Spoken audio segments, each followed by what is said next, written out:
في نظرية علمية بتقول اننا مسموح لنا اننا نستخدم 10% من عقلنا بس.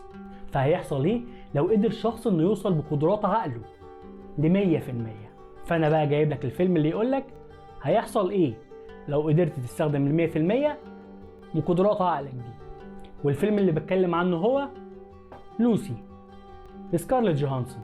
وقبل ما نبدأ مراجعتنا اتمنى تشترك في القناة لو اول مرة تشوفني، ولو عجبك الفيديو ما تنساش تضغط لايك.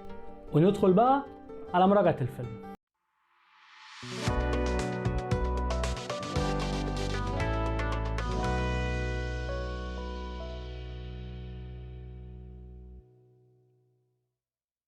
الفيلم تصنيفه خيال علمي واكشن، بيحكي عن لوسي وهي طالبة أمريكية بتتخطف في تايوان وبيتم إجبارها على تهريب مخدر كيميائي خطير جدا من خلال زراعته بداخل جسمها علشان ما يكشفش.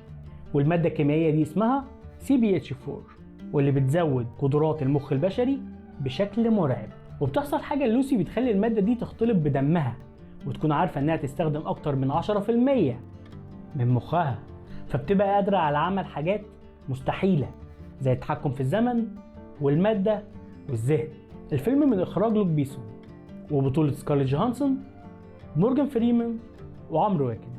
الفيلم مش مجرد فيلم اكشن عادي يا جماعة، ده فيلم فيه افكار عميقة عن معنى الحياة والوجود والطاقة. الفيلم بيرسم صورة مبالغ فيها لامكانيات المخ البشري وبيسأل اذا كان المخ هو اللي بيحدد هويتنا وشخصيتنا ولا لا. الفيلم كمان بيستخدم صور من الطبيعة والحيوانات لإظهار التطور والتكيف ده. مش كله حقيقة علمية، ده فيلم خيال علمي في الآخر، فلازم نستغرب شوية في الأحداث. ونيجي بقى للتمثيل. سكارليت جوهانسون أبدعت في دور لوسي وهي بتعبر عن التغيرات الشديدة اللي بدأت تحصل في شخصيتها وعلاقتها مع الناس، وهي بتتحول من كائن بشري لكائن أقوى وأذكى.